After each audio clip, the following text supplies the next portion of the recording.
आज रक्षाबंधन का पर्व है।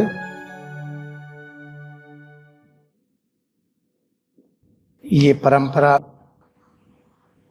कब से शुरू हुई, इसका इतिहास क्या है, क्यों मनाया जाता है, उस सब को जानने से उससे हमारा विकास नहीं होने वाला है। किसी इतिहास को, परंपरा को अगर हम जान लेते हैं तो उसको जानने के बाद क्या हमारी इम्यूनिटी बढ़ती है, क्या आपसी संबंध और अच्छा होता है। जैसे जैसे आप जानिए, बिना शर्त के एक दूसरे की क्या सेवा करने लगते हैं। अगर ऐसा नहीं है, उस कहानी को, इतिहास को, रक्षाबंधन क्यों मनाया जाता है, कब से मनाया जाता है, उसका हमारे दैनिक जीवन में महत्व तो नहीं है। सिर्फ ये है, अगर इसका सूक्ष्म विज्ञान जिसको याद नहीं है, रक्षाबंधन के उस कहानी को पढ़ करके याद रखता है। जैसे कहीं पर लिखा है कि हुमायूं एक राजा थे, कोई रानी थी। हुमायूं आक्रमण करके राज्य लेना चाहते थे रानी का, तो उन्होंने राखी भेजा कि हमारी रक्षा करिए, तो उन्होंने रक्षा किया। फिर लोगों ने और बनाया कहानी कि कृष्ण और द्रौपदी को लेकर के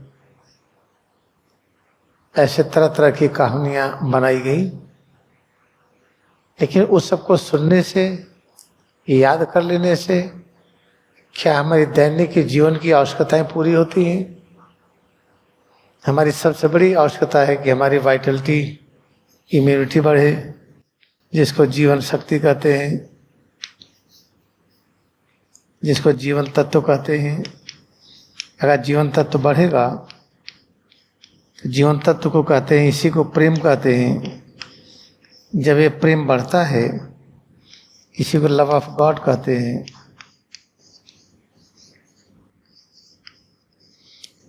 इसके बढ़ने से बैक्टीरिया, वायरस सब प्रेम करने लगते हैं।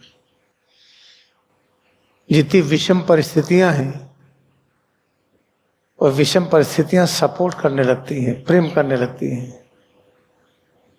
अगर हमारी आवश्यकताएं इस तरह से पूरी नहीं हो रही है, चाहे रक्षाबंधन हो, होलिका हो, और जितने पर्व मनाया जाता है, दीपावली हो या क्रिसमस डे, ऐसे अनेक पर्व मनाते हैं, तो उसका अस्तित्व केवल इतना रह जाता है, हमें वो नाम याद है, रक्षाबंधन किसको कहते हैं, लेकिन उससे कुछ मिला नहीं इसके अलावा।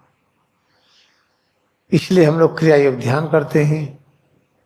जितनी चीजें परंपरागत से मनाई जा रही हैं, उसके मूल तत्व को पकड़ें।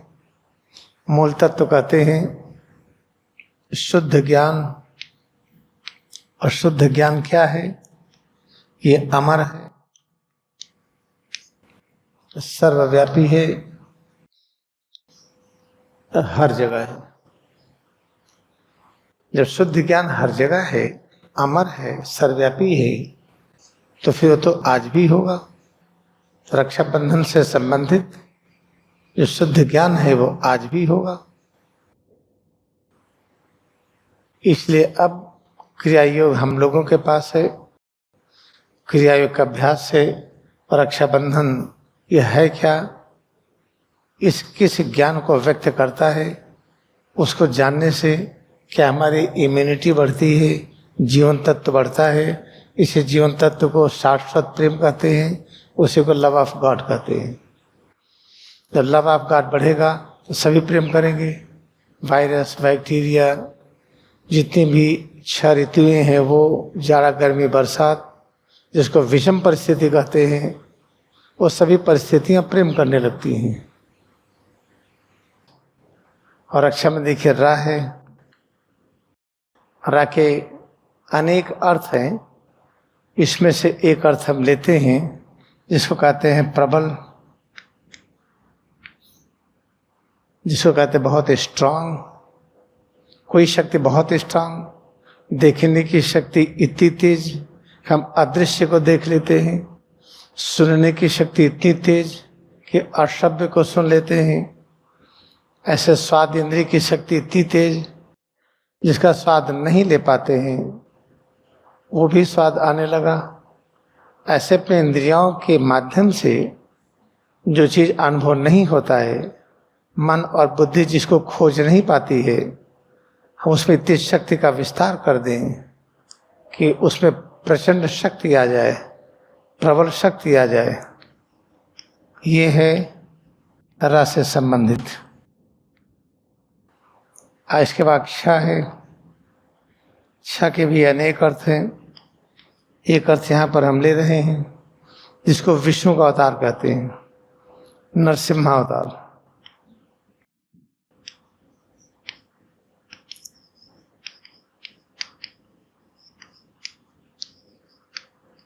नरसिम्हा अवतार ये क्या है? जब नर का मतलब हम लोग और सिंह जिसको लायन कहते हैं, आप टाइगर भी कह सकते हैं, जब दोनों के बीच में दूरी खत्म हो जाए, जब दूरी खत्म हो जाती है, समय और दूरी नहीं रह जाती है, तो वहाँ अहिंसा होता है। फिर लायन और टाइगर से कोई डर न हो, बल्कि मित्र की तरह काम करे। वो दुर्गा को दिखाते हैं कि टाइगर पर बैठी। नरसिम्हा अवतार का यही अर्थ है। इतनी शक्ति अंदर में आ जाए, इतना प्रभु का प्रेम जग जाए, इतनी अहिंसा शक्ति आ जाए, जिसको कहा जाता था शत्रु है वो मित्र बन जाए। यह है इच्छा का अर्थ। देखिए इसमें एक ऐसे लकीर भी है जिसको आ कहते। आ है 3 प्रकार की शक्ति, ब्रह्मा, दूसरा है विष्णु और तीसरा है शिव। ये ब्रह्मा विष्णु शिव क्या है? जब फोटो बना देते एक शिव हैं, सांप लिए हैं, डमरू लिए हैं, ये सब काल्पनिक फोटो है। जब शिव आपके रूप में दिखाई पड़े, ब्रह्मा आपके रूप में दिखाई पड़े, विष्णु आपके रूप में दिखाई पड़े, या किसी जीव जंतु, पेड़ पौधे, अणु परमाणु, वो रूप है जो हमको चाहिए। शिव का वो रूप के डमरू लिए हैं और नाग लपेटे हैं, जटा से गंगा निकल के आ रही है। उस रूप को देखने से, बनाने से, रखने से हमारे जीवन का लक्ष्य पूरा नहीं होता है। न हमारी इम्यूनिटी बढ़ती है, न जीवन शक्ति बढ़ती है, न ऐसा ज्ञान होता है हम सबसे मिल करके रहें। इससे ब्रह्मा विष्णु शिव का जो रूप दिखाया जाता है उसको एक रिचुअल मानिए। हाँ, उसको बनाने से कम ये है कि ये शब्द याद है। फिर क्रिया युक्त ध्यान करके उसके गहराई में आइए और सत्य को निकालिए। तो रक्षा का अभिप्राय क्या हुआ?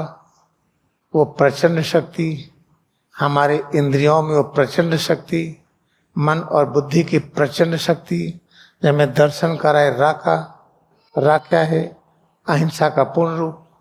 प्रत्येक अणु परमाणु में, ऊर्जा के तरंगों में, जीव जंतु में, मानव में जो अहिंसा का रूप दिखाई पड़े, जिसे नरसिम्हा अवतार कहते हैं। और इसी रूप में ये भी ज्ञान दिखाई पड़े, सृजन का ज्ञान, सुरक्षा का ज्ञान, परिवर्तन का ज्ञान, तो उसको रक्षा कहते हैं। और फिर बंधन क्या है? अब बात देखिए, बाकी अनेक अर्थ हैं। एक अर्थ है बहुत। बहुत का अर्थ कितना? बहुत बहुत बहुत कहते चले जाइए अनंत। और इसमें देखिए बिंदी है, जो आधा ना रखते भी बिंदी को आप ले लीजिए। बिंदी का अर्थ है कि जो बहुत है इसकी निरंतरता बनी रहे, कभी खत्म ना हो, कभी कोई चीज सीमित ना नजर आए, हर चीज अनंत नजर आए। ये रहा, बाकी ऊपर बिंदी ये। फिर क्या पता चले जो हम धारण किए हैं ये है क्या? ये सृजन, सुरक्षा, परिवर्तन का ज्ञान और शक्ति है। और लगे बिल्कुल कंफर्मेशन के सही है, ये डाउट ना हो। ना कहते हैं स्वीकार करने की तीव्र, जैसे हम कोई चीज कहें आप उसको मान लीजिए, आप कहिए मैं मान लूं। जैसे कोई बात है, मैं कहता हूं अगर भाई जीटी रोड पर एक हाथी हमने देखा, हाथी वहां पर है, अभी खड़ी है, जो हम कह रहे हैं समझ में आ रहा है ना, तो आप कह देंगे हाँ आ रहा है। ना का मतलब है कि जो हम कह रहे हैं आपसे, क्या आप भी वही देख रहे हैं, वो समझ रहे हैं? तो ना व्यक्त करता है। कोई आदमी कोई चीज कहे तो दूसरा उसको स्वीकार कर ले। जैसे हम कहीं पर गए हैं और फिर आपसे हम बताए कि मैं वहां पे गया था, एक 30 आदमी है, हम सही कह रहे हैं ना? या ना का मतलब जो हम कह रहे हैं कि वो व्यक्ति जानता है कि सही है। इस तरह से बहुत का मतलब अनंत। अनंत कौन से चीज? जो धारण किए हैं ब्रह्मा विष्णु शिव के अंदर का ज्ञान और शक्ति, और उसको अनंत धारण किए हैं। ये सच है, समझ में आ रहा है ना? ये स्वीकार करने की प्रचंड अभिव्यक्ति है। तो रक्षाबंधन का अर्थ क्या हो गया? हम कुछ ऐसा करें कि अपने हमारे इंद्रियों में, मन में, बुद्धि में प्रचंड शक्ति ऐसी आ जाए कि हर जगह हमें सत्य और अहिंसा ही दिखाई पड़े, जिसको नरसिम्हा अवतार कहते हैं। और जब दिखाई पड़े तो उसकी मात्रा कितना बहुत अनंत, सीमा रहित। फिर उसमें धा आ गया। फिर स्पष्ट कर लीजिए कि जो सीमा रहित है वो सीमा के रूप में भी है। जो सीमा रहित अनंत है वही इस सिर से पैर के उंगली तक इस रूप में भी है। और इसको आप स्वयं जानिए तो आप किसी और को भी जनाइए, उससे हामी भरिए कि आपको समझ में आया है। संक्षेप में क्रियाओं का अभ्यास करिए, सत्य और अहिंसा से जुड़ जाइए। जुड़ जाने के बाद औरों को मदद करिए कि और लोग सीखें। यह रक्षाबंधन का पर्व। दूसरे फिर तागा ला के बांधिए या मिठाई खिलाइए या पैसा दीजिए लीजिए, ये सब क्या रिचुअल है?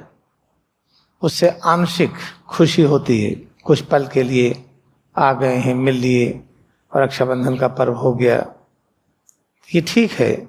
जिसको इतना ये नहीं आता है उसके लिए वो रक्षाबंधन ठीक है जो मनाया जाता है, वो गलत नहीं मानिए। जैसे जब बच्चा इंजीनियर नहीं बना है, हवाई जहाज नहीं उड़ा पा रहा है, ठीक रिमोट कंट्रोल से प्लास्टिक की हवाई जहाज उड़ाएगा। या कार नहीं बना पाता है तो कार एक खेल के रूप में लाके चलाएगा। इसे जो एक पर्व मनाए जाते हैं रिचुअल के रूप में, आप इसके अंदर छिपे हुए सत्य को जानने का प्रयास करें। और अगर हमारी चीजों को सुन करके आप जान लिए, ये उधार ज्ञान है। ये आप खुद क्रियायुक्त ध्यान करिए, ये सब चीजें आपके अंदर से प्रकट होंगी। ये रक्षाबंधन का जो पर्व है इस तरह से मनाना चाहिए। याद रखिए आज के दिन हम क्या करेंगे? क्रियायुक्त ध्यान करना ही रक्षाबंधन पर्व का पूरा महत्व है। तो आप ऑटोबायोग्राफी ऑफ योगी, योगी कथा में थोड़ा और मन लगा के पढ़िए, चाहे 2 ही पैराग्राफ पढ़िए, ध्यान करके पढ़िए, फिर ध्यान के बाद फिर पढ़िए उसको, फिर चिंतन करिए, मनन करिए, अभ्यास ले लीजिए, कोई न कोई अभ्यास करिए। अभ्यास की फिलॉसफी को चिंतन करिए, मनन करिए, फिर अभ्यास करिए। आज हम पूरे दिन क्रिया के सिद्धांत के अनुसार हम जीवन व्यतीत करेंगे। क्रिया का सिद्धांत क्या है? सिर से पैर की उंगली तक जो आप अनुभव करते हैं ये ब्रह्मा विष्णु शिव के अंदर का ज्ञान और शक्ति है। जब आप खड़े हों, बैठे, चलते हों, आराम करते हो, काम करते हो, हर समय सिर से पैर की उंगली तक अनुभव करते रहिए। इस अनुभूति को आप स्वीकार करिए कि ब्रह्मा विष्णु शिव के अंदर ज्ञान और शक्ति है। इसको जितना कर पाइए आराम से करिए। You try to have the literal translation Raksha Bandhan. Bandhan means realizing that we are together, we are not away from each other. We are tiding with each other. There is no space distance among us. This only we can realize when we start practicing how to practice Raksha. Raksha means how to learn science of preservation. First learn how to preserve yourself. Then you will realize we all are one together. There is no space among us. After that you can explain the same principle philosophy to others. Therefore our Raksha means we can protect ourselves only when we realize we have eternal tiding with each other. He may be anywhere in the world, but we have no space and distance among us. This is the brief literal meaning.